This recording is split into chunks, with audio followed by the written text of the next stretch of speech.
அப்படி உனக்கு ஓட்டு பிச்சை எடுக்கணும். திராவிட முன்னேற்ற கழகத்தினுடைய அரசுக்கு சிறுபான்மையினுடைய ஓட்டை பிச்சை கோவில்ல ஜனவரி மாசம் இது சிக்கந்தர் மலை என்று இஸ்லாமியர்கள் சொன்னார். சிக்கந்தர் மலை என்று சொன்ன பொழுது கோர்ட்டுக்கு யாரு முதல்ல போயிருக்கணுங்க? இந்து அறநிலையத்துறையுடைய செயலர் போயிருக்கணும். ஐயா, இது ஆங்கிலேயர்கள் காலத்திலே முடிவு செய்யப்பட்டது, இது திருப்பரங்குன்ற மலை, இது கோவிலுக்கு சொந்தம் என்பது பிரிவி கவுன்சில் முடிவு பண்ணிட்டாங்க. அவர் தானே போயிருக்கணும். அவர் போகல. கோவில்ல மாமிசம் சாப்பிடலாம், அசைவ உணவு சாப்பிடலாம். அதை எதிர்த்து யார் போயிருக்கணும்? கோவிலுடைய செயலர் போயிருக்கணும், அறநிலைத்துறை போயிருக்கணும். போகல. அதை எதிர்த்து 2 இந்து பக்தர்கள் போனாங்க. தீபம் ஏற்ற வேண்டும் என்று சொன்ன பிறகு அறநிலைத்துறைக்காரன் போறான். மாமிசம் சாப்பிடும் போது அறநிலைத்துறைக்காரன் போகல. கந்தர்மலை என்கின்ற பெயரை மாற்றி இது இன்னொரு பேரை வைக்கும் போது அறநிலைத்துறைக்காரன் போகல. தீபத்தை ஏற்றி என்று சொல்லும் பொழுது அறநிலைத்துறைக்காரன் போறாங்கன்னா, தமிழகத்தில் தொடர்ச்சியாக நாம் எல்லோரும் சொல்லிக் கொண்டிருக்கின்றோம். RSS பேரியக்கம் சொல்லிக் கொண்டிருக்கிறது, இந்து அறநிலைத்துறையை கலைக்க வேண்டிய நேரம் வந்துவிட்டது. கலைச்சதுல வீட்டுக்கு போங்கயா. குன்று இருக்கும் இடமெல்லாம் குமரன் இருக்கும் இடம். இல்ல எந்த மாற்று கருத்து இல்லைங்க. ஏன்னா இந்து வாழ்வியல் முறை அடிப்படையிலே அப்படித்தான் வடிவமைச்சிருக்கு. இதை யாரும் தோற்றுவிக்கல. ஐயா சொன்னாங்க, ஆண்டாண்டு காலமாக 1000 ஆண்டுகளாக இந்த வாழ்வியல் முறை இருக்கு. குன்று இருந்தால் அது குமரன் இருப்பான். நான் இன்னைக்கு தமிழக அரசையும் இந்து அறநிலைத்துறையும் நான் கேட்கிறேன், தீபம் ஏற்றுவதற்கு தீபத்தூண் வைக்காம எதுக்காக அங்க தீபத்தூண் வச்சிருக்காங்க? எதுக்காக வச்சிருக்காங்க? ஐயா போட்டோ எடுக்குவா? நான் திமுக காரங்கிட்ட கேட்டேன், ஐயா சமர் காலத்துல எதுக்கு ஐயா கல் இருந்துச்சுன்னு. ஐயா அந்த காலத்துல அவங்களால படிக்க முடியாது இல்லையா, கல்லு வச்சு கல்லு மேல தீபம் போட்டு கீழே உட்கார்ந்து படிப்பாங்கன்னு. ஏங்க அப்படி யாராச்சும் படிச்சு நம்ம பார்த்திருக்கிறோமா? தினமும் கூட ஒரு பொய்யை சொல்லி சொல்லி சொல்லி அவர்களுடைய வாதத்தை நியாயப்படுத்த வேண்டும் என்பதற்காக முட்டாள்தனமான பொய் என்பது உளறல் என்ற அர்த்தம். தினமும் உளறிட்டு இருக்கிறாங்க. நேற்று ஆச்சரியம், மதுரை உயர்நீதிமன்றத்தில் இந்து அறநிலைத்துறை சார்பாக ஒரு வக்கீல் போறார். கெட்ட நேரம் பாருங்க, வக்கீலுடைய பேரே ஜோதி. ஜோதி ஏத்துறதுக்காக சண்டை போட்டு இருக்கிறோம். இந்து அறநிலைத்துறை சார்பாக போயிருக்கக்கூடிய வக்கீல் ஜோதி, அவர் 2 தரப்பு நியாயத்தை வைக்கிறார். 2 தரப்பு நியாயம். ஐயா, தமிழகம் பாரதம் என்பது மத சார்பற்ற நாடு, மத சார்பற்ற நாடு. நீதிபதி திரும்ப கேள்வி கேட்கிறார், சரிப்பா நீ யார் சார்பா வந்திருக்கிற? நான் இந்து அறநிலைத்துறை சார்பா வந்திருக்கிறேன். அப்ப நீ இந்து அறநிலைத்துறைக்கு தான் ஆர்கியூ பண்ணும். அந்த தீபத்தூண் இந்து அறநிலைத்துறைக்கு சொந்தம், நீ தீபம் வைக்கிறன்னு தானே சொல்லணும். ஐயா இல்லைங்க ஐயா, மத சார்பற்ற நாடுனா வைணவர்கள் இருக்கிறாங்க, அவங்க கோச்சுக்குவாங்க. இந்துக்குள்ள பல பிரிவுகள் இருக்கிறாங்க, அவங்க கோச்சுக்குவாங்க. எல்லா பிரிவுகளையும் சமாதானப்படுத்த வேண்டும் என்றால் தூணில தீபம் ஏற்றக்கூடாதுன்னு. இதை விட முட்டாள்தனமான ஒரு வாதத்தை என் வாழ்க்கையிலே நான் பார்த்தது இல்லைங்க ஐயா. அந்த ஜோதி சொல்றாரு, வடகலை தென்கலை இருக்கிறாங்க, அவங்க எல்லாம் கோச்சுக்குவாங்க, அதனால நம்ம மத சார்பற்ற நாடா இருக்கிறனால நான் தீபத்தை ஏற்றக்கூடாது. அந்த ஜோதி அதோடு நிக்கலிங்க. அடுத்து இன்னொன்னு சொல்றாரு, முருகனுக்கு 2 மனைவிகள், அதுக்காக கீழே ஒரு தீபம் மேல ஒரு தீபம் ஏத்த முடியுமான்னு கோர்ட்ல சொல்றாரு.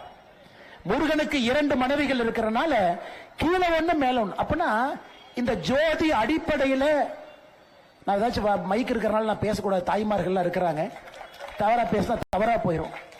இந்த ஜோதிக்கு அடிப்படையில் ஹிந்துனா என்னன்னு தெரியுமாங்க? கடவுள்னா என்னன்னு தெரியுமா? கோவில்னா என்னன்னு தெரியுமா? அவர் இந்து அறநிலைத்துறை சார்பாக நேத்து கோர்ட்டுக்கு வந்து ஆர்கியூமெண்ட் வச்சிருக்கிறாங்க. அப்ப இங்க இருக்கக்கூடிய சொந்தங்கள் நாம் எல்லோரும் நன்றாக புரிந்து கொள்ள வேண்டும். நான் ஒரு திமுக எம்பி கிட்ட கேட்டேன், இந்த கையெழுத்து போட்ட ஒரு எம்பி கிட்ட, எதுக்குன்னே கையெழுத்து போட்டீங்க?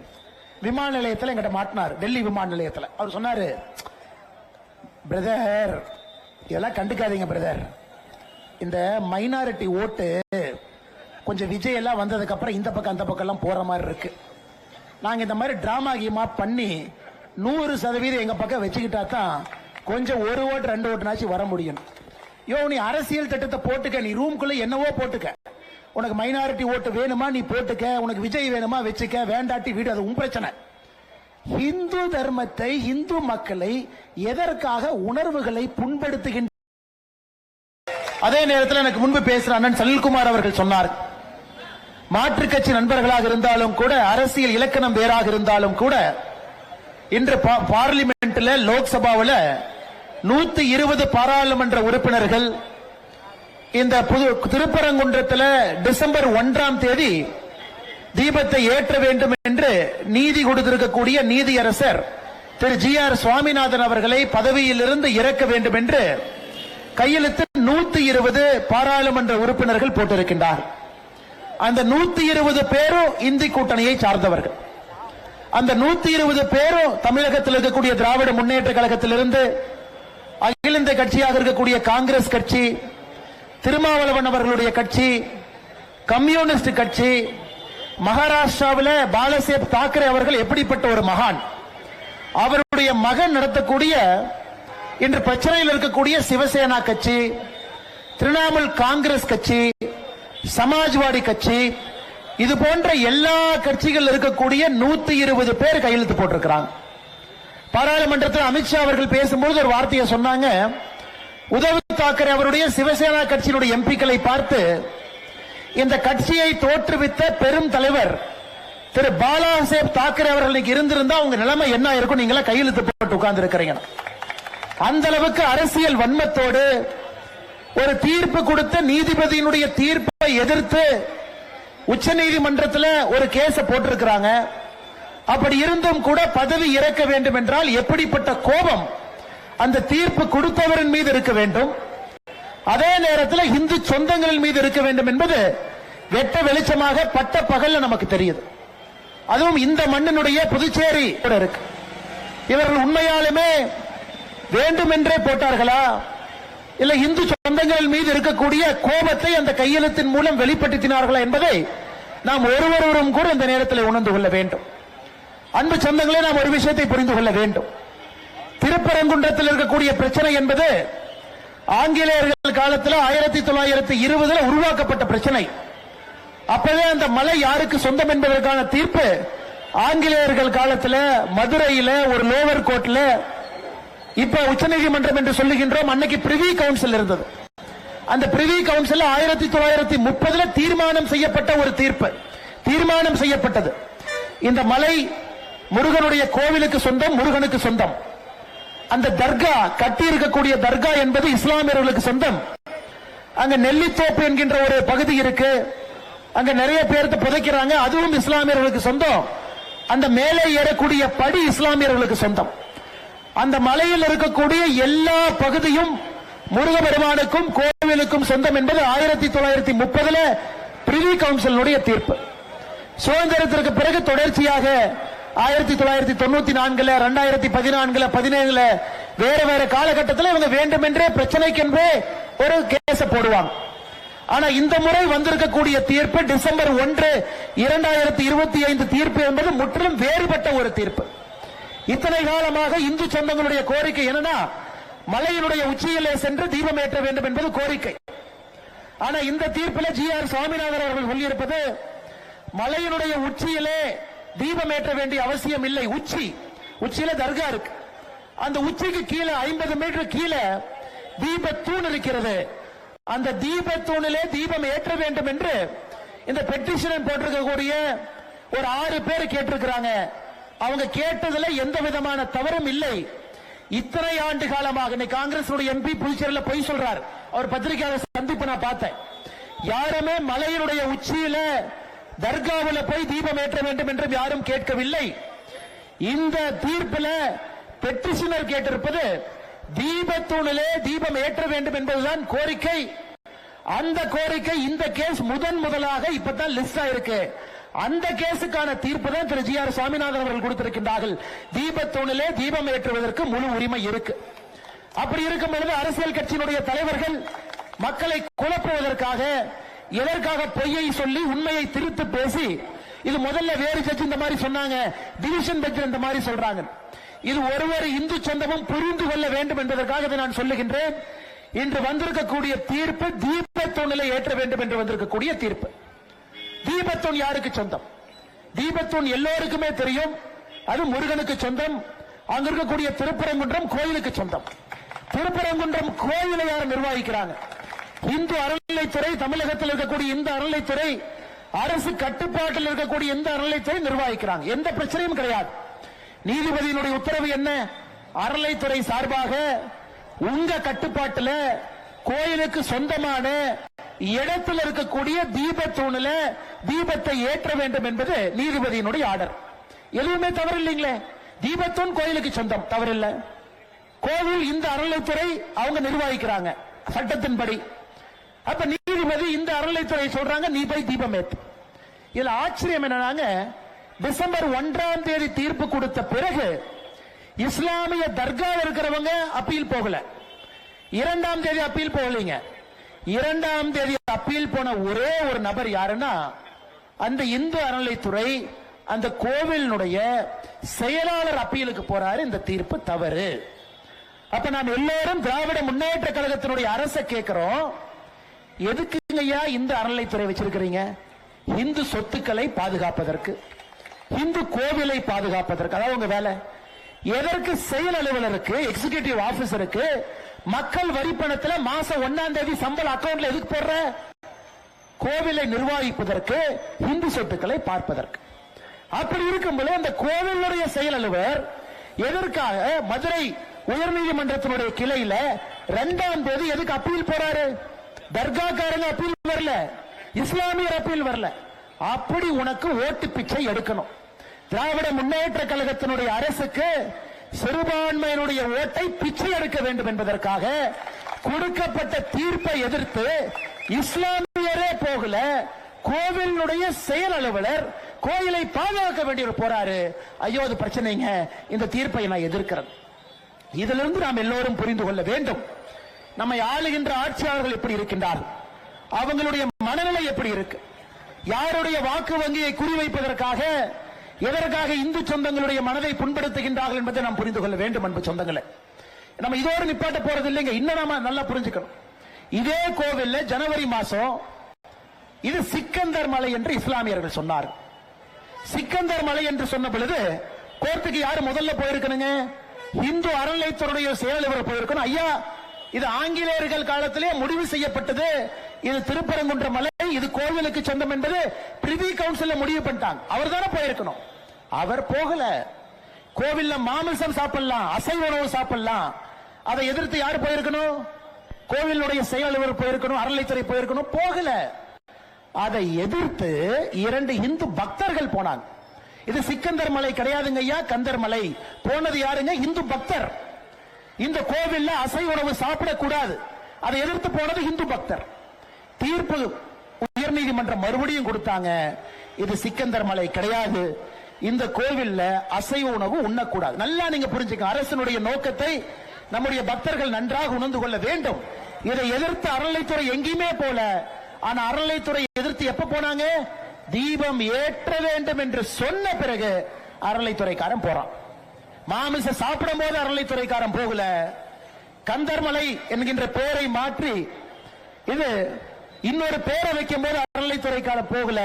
தீபத்தை ஏற்றி என்று சொல்லும் பொழுது அறநிலைத்துறைக்காரன் போறாங்கன்னா, தமிழகத்தில் தொடர்ச்சியாக நாம் எல்லோரும் சொல்லிக் கொண்டிருக்கின்றோம். RSS பேர் இயக்கம் சொல்லிக் கொண்டிருக்கிறது, இந்து அறநிலைத்துறையை கலைக்க வேண்டிய நேரம் வந்துவிட்டது. கலைச்சதுல வீட்டுக்கு போங்கயா. நீங்க யாருடைய சொத்தை, யாருடைய உரிமையை பாதுகாக்க வேண்டியவர்கள், நீங்க என்ன வேலை செய்றீங்க? இன்னும் ஆச்சரியத்தை பாருங்க, இதோட அவங்க நிக்கல. நீதிபதி 1ஆம் தேதி ஜட்ஜ்மெண்ட் கொடுக்கிறாரு, 2ஆம் தேதி அப்பீல் போறாங்க. அப்பீலை நீதிபதி ஏற்றுக்கொள்ளவில்லை. காரணம், அப்பீல் சரியான முறையில் ஃபைல் பண்ணல. 3ஆம் தேதி கார்த்திகை தீபம். 3ஆம் தேதி 5 மணிக்கு பெட்டிஷனர் போறாரு, ஐயா நீங்க தீபத்தூண்ல ஏத்துங்கன்னு சொன்னீங்க, இவங்க ஏத்த மாட்டாங்க ஐயா, அதற்கான எந்த நடவடிக்கையும் காணாமே. ஐயா நாம் எல்லோரும் புரிந்து கொள்ள வேண்டும், இஸ்லாமிய நண்பர்களும் புரிந்து கொள்ள வேண்டும், கிறிஸ்தவ நண்பர்களும் புரிந்து கொள்ள வேண்டும். குன்று இருக்கும் இடமெல்லாம் குமரன் இருக்கும் இடம், இல்ல எந்த மாற்று கருத்து இல்லைங்க. ஏன்னா இந்து வாழ்வியல் முறை அடிப்படையிலே அப்படித்தான் வடிவமைச்சிருக்கு. இதை யாரும் தோற்றுவிக்கல. ஐயா சொன்னாங்க, ஆண்டாண்டு காலமாக 1000 ஆண்டுகளாக இந்த வாழ்வியல் முறை இருக்கு. குன்று இருந்தால் அது குமரன் இருப்பான்.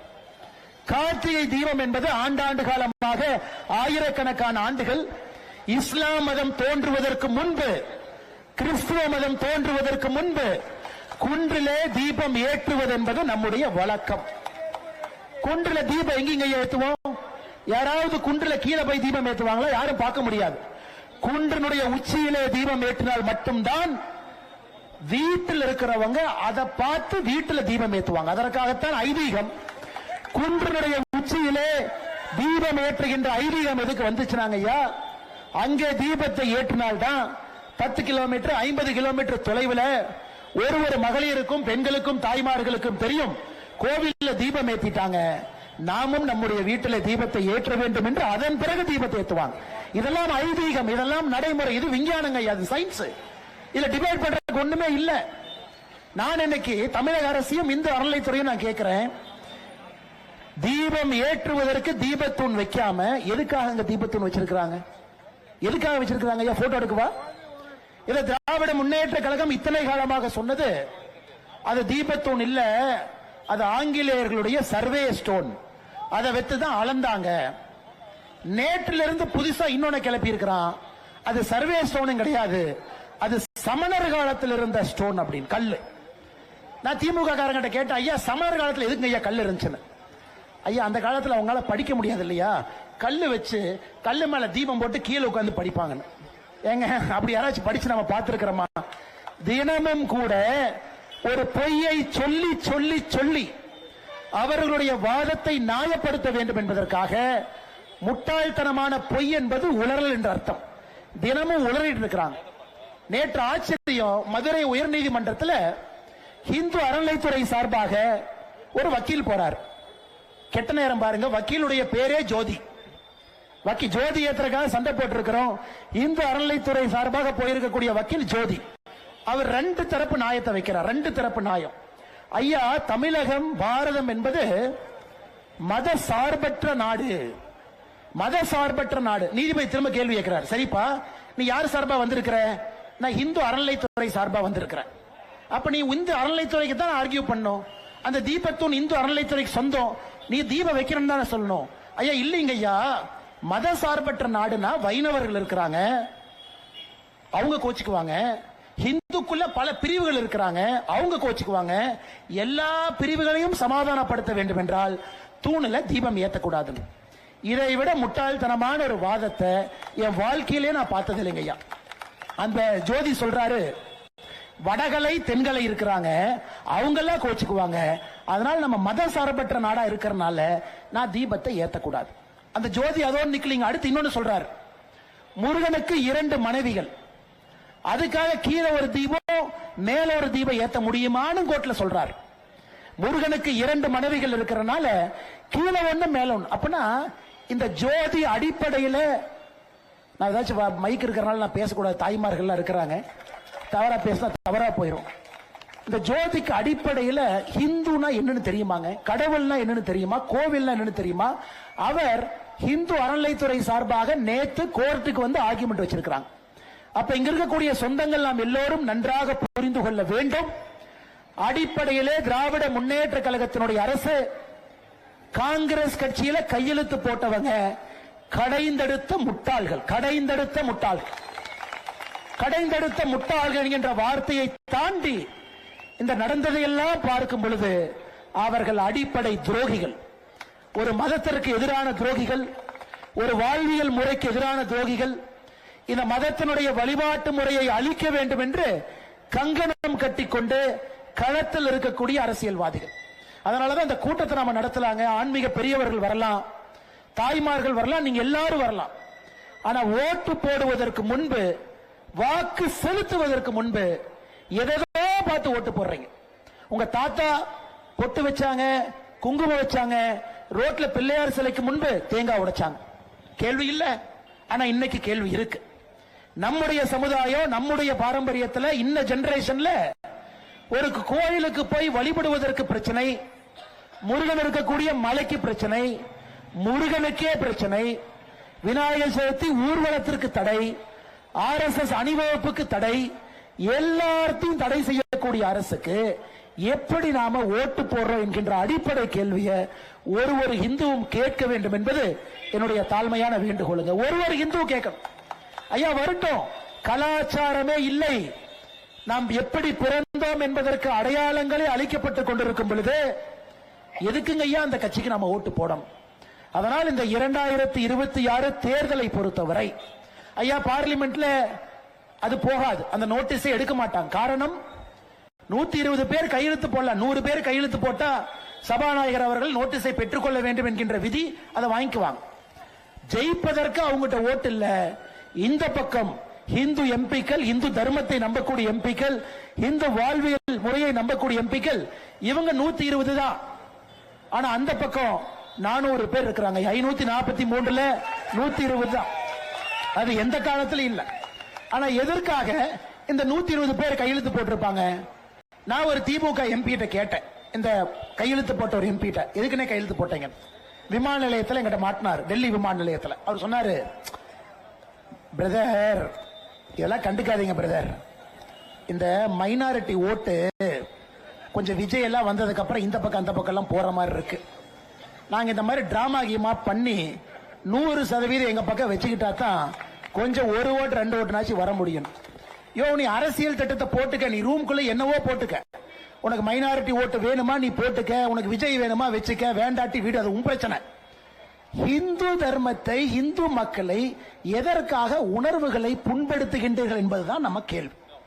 இது கோயிலுக்கு சொந்தம் இல்ல, இது சர்வே ஸ்டோனு, முருகன் அவர்களுக்கு 2 மனைவி, இது மதசார்பற்ற நாடு, இப்படி எல்லாம் எதுக்கு பேசுறீங்க? அதனால் நண்பர்களை நன்றாக புரிந்து கொள்ள வேண்டும். இன்னைக்கு சில பேர் தனியா வருவாங்க. இல்லைங்க, கட்சி சொன்னாங்க, அண்ணன் வைத்தியலிங்கம் அவர்கள் எனக்கு தெரிஞ்சு முதலா உங்ககிட்ட வருவார். எங்க ஆல் இந்தியால சொன்னாங்க, கையெழுத்து போட சொன்னாங்க, தெரியாம போட்டன். அந்த கையெழுத்து போட்டதற்கு ஐயா GR சுவாமிநாதன் அவர்களுக்கு பதவி இறக்குவதில்லை, கையெழுத்து போட்ட எம்பிக்களை பதவி இறக்கணும். நல்லா நான் வச்சுக்க. அதனால இவங்க ஒரு தமிழ் படத்துல சொல்லுவாங்க, நான் நட்டுல வச்சேன் நினைச்சியா லட்டுல வச்சேன் அப்படிங்கிற மாதிரி. நாம் நன்றாக புரிந்து கொள்ள வேண்டும். GR சுவாமிநாதன் அவர்களுடைய பதவியிலிருந்து இறக்குவதற்காக கையெழுத்து போடல, உங்களை உங்கள் பதவியிலிருந்து இறக்குவதற்காக நீங்க கையெழுத்து போட்டுக்கிட்டீங்க அப்படிங்கிறது அவர்களுக்கு தெரியும். அதனால அன்பு சொந்தங்களே, 2026 அது புதுச்சேரி மாநிலமாக இருக்கட்டும், 2026 தமிழகமாக இருக்கட்டும், ஓட்டு போடுவதற்கு முன்பு நம்முடைய தர்மத்தை இவங்க பாதுகாப்பாங்களா? நம்முடைய மூதாதையர்கள் காலத்திலிருந்து நம்ம காலம், அடுத்து நம்முடைய சந்ததியர் காலத்துக்கு இந்த தர்மம் போகணும், உறுதுணையாக இருப்பார்களா? உச்ச நீதிமன்றத்தினுடைய தீர்ப்பையே உங்களுக்கு மதிக்க தெரியல, சாதாரண மனிதன் நானும் நீங்களும் போகும்போது நம்மளை மதிப்பாங்களா? அதனால தமிழ்நாட்டில் பாத்தீங்கன்னா அண்ணன் KKSSR இருக்காருங்க, அமைச்சர். ஒரு பெண்ணு பெட்டிஷன் கொடுத்தாங்கன்னா அந்த பெட்டிஷனை மடிச்சு டம்னு தலையில் அடிப்பார். இன்னொரு அண்ணன் பொன்முடி இருக்காரு, மேடையில் ஏறி மைக் எடுத்து, எல்லாம் ஓசியில தானே பஸ்ல போனீங்க, ஓசி தானே அப்படிம்பார். இன்னொரு அமைச்சர் மேடையில, இந்த மேடையில எத்தனை பேர் SC சமுதாயம் கை தூக்குங்க, SC சமுதாயம் கை தூக்குங்க, ஜாதியை கொச்சைப்படுத்தி இன்னொரு அமைச்சர் பேசுவாங்க. இவர்கள் யாருக்குமே மன்னிப்பு கிடையாது. ஜாதியை வச்சு நம்மளை பிரிக்கிறவங்க, ஒரு செயலுக்காக போனோம்னா நம்ம தரைய டம்னு தட்டுறவங்க. நன்றாக புரிந்து கொள்ள வேண்டும், இவர்களுக்கு மன்னிப்பு இல்லை. புதுச்சேரியினுடைய எம்பிக்கு மன்னிப்பு இல்லை. புதுச்சேரியினுடைய MP 2029 வீட்டுக்கு அனுப்புங்க. தமிழகத்தினுடைய அரசு 2026 வீட்டுக்கு அனுப்புங்க. புதுச்சேரியில் நிற்கக்கூடிய எந்த MLAவும் இந்து தர்மத்துக்கு எதிராக பேசியிருக்கின்றார்கள், செயல்பட்டிருக்கின்றார்கள், குரல் கொடுத்திருக்கின்றார்கள். கையெழுத்து போட்டது மட்டும் இல்லைங்க, கையெழுத்து போடுற இடத்துல நின்ன அப்படின்னாலும் தூக்கிடுங்க. கல்லு கடையில கல்லு குடிப்பது முக்கியம் இல்ல, மரத்துக்கு கீழே நின்றினாலும் தூக்குவன். தமிழ்நாட்டில் கல்லு குடிங்க நாம சொல்றோம், டாஸ்மார்க்கை மூடிவிட்டு கல்லை குடிக்க வேண்டும் என்று சொல்லுகின்றோம். குற்றம்னா பக்கத்துல போய் நின்னினாலும் குற்றம்ங்கிற அளவுக்கு உங்களுடைய தண்டனை இருக்கணும். அந்த தண்டனையை ஒரு இந்து சகோதரனோ தாய்மாரோ சகோதரியோ நீங்க கொடுத்தீங்கன்னா எல்லாரும் பட்டைய வச்சுக்கிட்டு எல்லாரும் எப்படி உங்க வீட்டுக்கு அடுத்த தேர்தலுக்கு வர்றாங்கன்னு மட்டும் பாருங்க. அந்த சமுதாயத்தை உருவாக்குவோம். யாருக்கும் நாம் எதிரி கிடையாது. இஸ்லாமியர்களுக்கு சத்தியமா நாம் எதிரி கிடையாது. அவங்க மதம் அவங்க தர்மம் இருக்கட்டும். கிறிஸ்தவ மதத்துக்கு எதிரி கிடையாது. உங்க தர்மம் உங்க மதம் நல்லா இருங்க, நல்லா கும்பிடுங்க. நான் கேட்பது அரசியல் லாபத்திற்காக இந்து சமுதாயத்தை கொச்சைப்படுத்தவர்கள் கேள்வி கேட்கிறோம். அதே நேரத்தில் இந்து சமுதாயத்தை பொறுத்தவரை ஒன்றாக நில்லுங்கள். முருகனுக்காகவே நம்ம ஒன்னா நிக்கலீங்கன்னா யாருக்காக நம்ம ஒன்னா நிப்போம் யோசிங்க. ஏன் ஜாதிக்காரன் நிக்கிறான், பக்கத்து ஊருக்காரன் நிக்கிறான், இவங்க நிக்கிறான், அவங்க நிக்கிறான், ஓட்டு போடலாம். அப்படித்தான் மத்த மதம் பாக்குறாங்களாங்க. என் மதத்திற்கு யார் ஆதரவாக இருக்கின்றார் என்றுதான் ஒரு இஸ்லாமியரும் கிறிஸ்தவனும் ஓட்டு போடுறாங்க. ஆனா இந்து சமுதாயம் மட்டும்தான் பல பிரிவினைகள்ல நாமளே நமக்குள்ள பிரிஞ்சு ஓட்டு போறோம். அன்பு சொந்தங்களே, இந்த முறை ஒட்டாக திருப்பரங்குன்றத்தில் இந்து முன்னணியை பொறுத்தவரை முருகர் மாநாடு நடத்தி காட்டிய பொழுது 5 லட்சம் பேர் வந்தாங்க. ஒரு பிக் பாக்கெட் இல்ல, ஒரு சேர் உடையில, பக்கத்தில் இருக்கிற டாஸ்மாக் கடையில சேல்ஸும் அதிகமாகல. டிஎம்கே கார உட்கார்ந்துட்டே இருந்தான். ஒரு சேர் உடைஞ்சா சொல்லிடலாம் இந்து மக்கள்கிட்ட ஒற்றுமை இல்லைன்னு. டாஸ்மார்க்ல 2 கோட்டர் பாட்டில் எக்ஸ்ட்ரா வித்துந்தா சொல்லிடலாம் மக்கள் முருகரை பார்க்க வரல, கோட்டரை குடிக்க வந்தாங்கன்னு. ஏதாச்சும் ஒண்ணு பண்ணுவாங்க. ஏதாச்சும் ஒரு பெண்களுக்கு பிரச்சனை நடந்தா லா அண்ட் ஆர்டர் டிவியில சொல்லுவோம். ஏதாவது ஒரு பிக் பாக்கெட் நடந்தா வந்தவர்கள் எல்லாம் பிக் பாக்கெட்டுக்காரங்கன்னு சொல்லலாம். 5 லட்சம் பேர் வந்து அமைதியா உட்கார்ந்து கந்தசஷ்டி கவசம் பாடி, அதற்காக இன்னைக்கு நடந்த மாதிரியே வந்த மலை நின்று முடிச்சிட்டு குப்பையெல்லாம் சுத்தம் பண்ணி சேரெல்லாம் எடுத்து போட்டு டிஎம்கே காரனே அரண்டு போய் நிற்கிறான். எப்படி இது போன்ற ஒரு இயக்கம் கட்டுக்கோப்பாக இந்து மக்களை வைத்திருக்க முடியும் என்று மறுபடியும் விஷப்பரீட்சை வைத்திருக்கின்றார்கள். அதனால்தான் அன்பு சொந்தங்களே, நம்முடைய உணர்வு, நம்முடைய தார்மீக கடமை, அரசியல் மாற்றம் வரலினாங்க இந்த கூட்டம் போடுறது வேஸ்ட், மைக்கில் பேசுறது வேஸ்ட். ஏன்னாங்க அதிகாரம் யார் கையில் இருக்கிறதோ அவர்களை நல்லவர்களாக அமர வைத்தால் மட்டும்தான் நாம் வீதிக்கு வர வேண்டிய அவசியம் இல்லை. தப்பான ஆள அதிகாரம் கொடுத்தீங்கன்னா நாம மலையில வீதிக்கு வரணும். ஒரு விநாயகர் ஊர்வலத்துக்கு போராடணும், RSS ஊர்வலத்திற்கு போராடணும், முருகனுக்காக போராடணும், லட்டி சார்ஜ்ல உதவாங்கணும், கைது செய்யப்படணும், உள்ள போகணும். ஏன்? இந்து முன்னணியினுடைய மாநில தலைவராக இருந்த அற்புதமான மகான் திருப்பரங்குன்றத்தினுடைய முருகருக்கு ஆதரவாக பேசி ஆதரவாக நடந்து கொண்ட காரணத்தினால மட்டும்தான் மாநில தலைவராக இருந்தவர் வெட்டி படுகொலை செய்யப்பட்டார் தமிழக மண்ணில். யோசிச்சு பாருங்க. இந்து முன்னணி இயக்கத்தினுடைய மாநில தலைவராக இருந்தவரை வெட்டி படுகொலை செஞ்சாங்க. ஏன்னா திருப்பரங்குன்றத்தை பத்தி பேசுறதுக்காக. அதனால் மறந்து விடாதீர்கள், மறந்தும் இருந்து விடாதீர்கள். நம்முடைய உணர்வு, நம்முடைய தார்மீக கடமை ஒன்றாக இணைந்து முருகனுக்கான நியாயத்தை வாக்கு பெட்டியிலும் தேடுவோம். ஐயா கோர்ட்ல தேடுறது வேற, உயர் நீதிமன்றம் உச்ச நீதிமன்றத்தில் நிற்போம், அது ஒரு பக்கம். வாக்கு பெட்டியிலே முருகனுக்காக நின்றால் மட்டும்தான் அந்த தீர்ப்பு நிரந்தரம் என்பதை புரிந்து கொள்ளுங்கள். அந்த தீர்ப்பு நிரந்தரமாக இருக்க வேண்டும் என்றால் வாக்கு பெட்டியிலே முருகனுக்காக நாம் நிற்க வேண்டும். நீங்கள் எல்லாம் இருப்பீர்கள் என்கின்ற முழு நம்பிக்கையோடு மேடையின் மீது இருக்கக்கூடிய எல்லா தலைவர்களுக்கும், முன்னணியில் இருக்கக்கூடிய மூத்த தலைவர்கள், முன்னாள் சட்டமன்ற உறுப்பினர்கள், மூத்த தலைவர் எல்லோரும், முன்னணியில் இருக்கக்கூடிய தாய்மார்கள், மகளிர்கள், சகோதரிகள், சிவனடியார்கள், முருக பக்தர்கள், கடைசியில் ஒருத்தர் நின்றிருக்கார், தூரமா இருக்கார், இங்கிருந்து பார்த்தா கூட அவர் தெரியாதுங்க, அவருக்கும் நம்மளை தெரியாது. ஆனா உணர்வோடு நிற்கின்றார், உணர்வோடு நிற்கின்றார். கடைசியில் இருந்தாலும், கடைசியில் வரிசையில் அமர்ந்தாலும் எனக்கு யாரும் பேசுவதை கேட்கவில்லை, யார் பேசுவதும் பார்க்கவில்லை என்று சொன்னாலும் கூட முருகனுடைய அருளுக்காக, முருகனுக்காக நிற்கக்கூடிய இந்த அரங்கத்தில் இருக்கக்கூடிய எல்லா பொதுமக்களுக்கும் என்னுடைய நன்றி கலந்த வாழ்த்துக்களை, வணக்கங்களை தெரிவித்து என்னுடைய உரையை முடித்துக் கொள்கின்றேன். வெற்றிவேல் முருகனுக்கு, வீரவேல் முருகனுக்கு, ஞானவேல் முருகனுக்கு, கந்தனுக்கு, வெற்றிவேல் முருகனுக்கு.